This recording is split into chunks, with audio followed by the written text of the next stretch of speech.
ఫిరాయింపు ఎమ్మెల్యేల కేసులో ఖైరతాబాద్ ఎమ్మెల్యే దానం నాగేందర్కు స్పీకర్ గడ్డం ప్రసాద్ నోటీసులు ఇచ్చారు. రేపు విచారణకు రావాలంటూ ఆదేశించారు. దానం నాగేందర్పై బీఆర్ఎస్ ఎమ్మెల్యే పాడి కౌశిక్ రెడ్డి వేసే పిటిషన్పై స్పీకర్ విచారణ జరపనున్నారు. ఈ కేసులో ఇప్పటికే స్పీకర్కు అఫిడవిట్ ఇచ్చారు ఎమ్మెల్యే దానం నాగేందర్. తాను బీఆర్ఎస్ పార్టీ సభ్యత్వానికి రాజీనామా చేయలేదని, తనను సస్పెండ్ చేసినట్లుగా ఆ పార్టీ నుంచి ఎలాంటి సమాచారం అందలేదని పేర్కొన్నారు. 2024 మార్చిలో కాంగ్రెస్ నిర్వహించిన ఓ సమావేశానికి వ్యక్తిగత హోదాలో మాత్రమే తాను వెళ్లానని తెలిపారు. మీడియా కథనాల ఆధారంగా తాను పార్టీ మారినట్టుగా బీఆర్ఎస్ భావిస్తోందన్నారు. తనపై దాఖలైన పిటిషన్ను కొట్టివేయాలని కోరారు దానం నాగేందర్.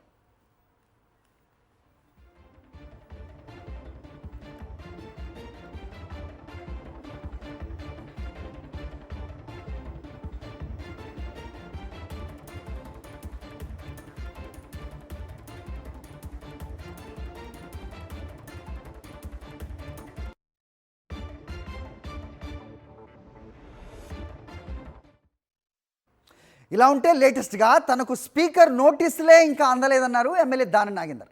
స్పీకర్ ప్రశ్నలను బట్టి తన సమాధానాలు ఉంటాయన్నారు. పదవుల కోసం పార్టీ మారలేదని తెలిపారు. తనను విస్మరించారు కాబట్టే మారాల్సి వచ్చిందన్నారు. నియోజకవర్గ ప్రజలపై ఆధారపడే తన నిర్ణయాలు ఉంటాయని తెలిపారు. ప్రజాసేవ తప్ప పదవుల గురించి ఆలోచించలేదన్నారు దానం నాగేందర్.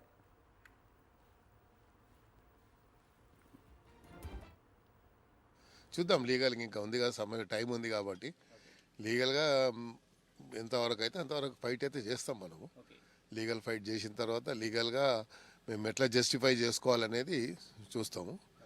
తర్వాత ఏదైనా చెప్తాం. స్పీకర్ నాకేమి ఇంకా నోటీస్ ఇవ్వలేదు, మరి వాళ్ళకి ఇచ్చినట్టున్నారు, పిటిషనర్కి ఇచ్చి ఉంటాడు. నాకు ఇచ్చినప్పుడు నేను కూడా నా రిప్లై మళ్ళీ ఇస్తాను పర్సనల్గా పోయి.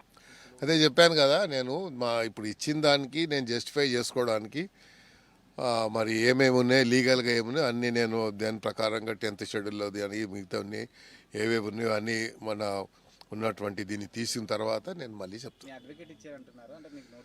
నేను మా అడ్వకేట్ అన్నీ డిస్కస్ చేసే ఇచ్చాడు. ఆయన మన దాంట్లో మన ఉన్నటువంటి రాజ్యాంగంలో మనకు ఉన్నటువంటి రైట్స్ ఏంటివి ఇండివిజువల్గా ఏమన్నా అన్నీ చూసే ఇచ్చాడు. మా అడ్వకేట్ నిరంజన్ రెడ్డి గారు ఇచ్చారు. మిగతా ఏదంటే చెప్తాను. అలా ఏదైనా నిర్ణయం ఉంటే నేను మాత్రం నేను నా ప్రజల మీదనే ఆధారపడి ఉన్నాను.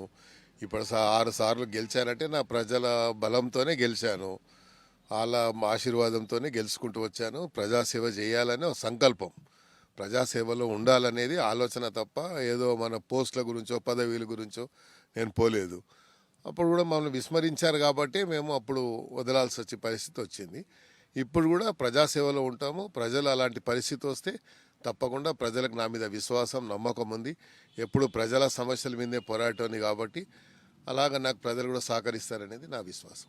పిలిచిన తర్వాత ఆయన నోటీస్లో ఏముంటుందో చూసి అది ఆ కంటెంట్ని బట్టి నా రిప్లై ఉంటుంది.